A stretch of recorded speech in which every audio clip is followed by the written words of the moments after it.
Hello guys, good morning. কেমন আছেন সবাই? আজকের দিনটা একটু ডিফারেন্ট, কারণ আমরা আজকে গারবা সেলিব্রেট করব।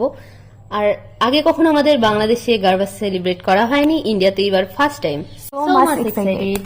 তাই সকাল সকাল ঘুম থেকে উঠে ফ্রেশ হয়ে নিলাম, তারপর খাওয়ার জন্য হালকা কিছু বানিয়ে নিলাম। ও হ্যাঁ, আমার ফ্রেন্ডের স্বভাব সব সময় একটু খাওয়ার সময় হাতটা বাড়িয়ে দেয়, তো আজও সে হাতটা বাড়িয়ে দিছে, তাকে আমি একটু খাবার দিলাম হাতের মধ্যে।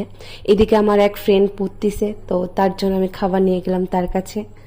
তাকে আমি খাবার দিয়ে এসে দেখি আমি যে দুধটা বসিয়েছিলাম সেটা ফেটে গেছে, মানে নষ্ট হয়ে গেছে।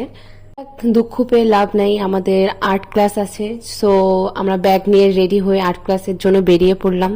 এই তো আমরা সবাই এখন যাচ্ছি আর্ট ক্লাসে। ফাইনালি পৌঁছাই গেছি আমরা আর্ট ক্লাসে। এটা আমাদের ভার্সিটির রিভার সাইড পার্ক যেটাকে বলে। নাও আর্ট ক্লাস শেষ করে আমরা চলে যাব আমাদের প্রোগ্রামের জন্য মুরগি আনার জন্য, যার দায়িত্ব আমার আর বিথির উপর পড়েছে। চিকেন নেওয়া শেষ, এখন কি করব ভাবতে ভাবতে আমি আর বিথি একটু খাওয়া দাওয়াও করে নিছি, নিয়ে আমরা ডিরেক্ট হোস্টেলে চলে আসছি। হোস্টেলে এসে দেখি অলরেডি কাটাকুটি সবকিছু করা হয়ে গেছে।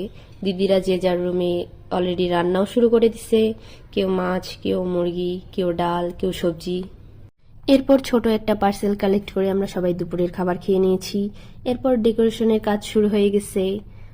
মেইন প্রোগ্রামের ভিডিও আসবে পরের পার্টে, সেই পর্যন্ত ওয়েট করেন।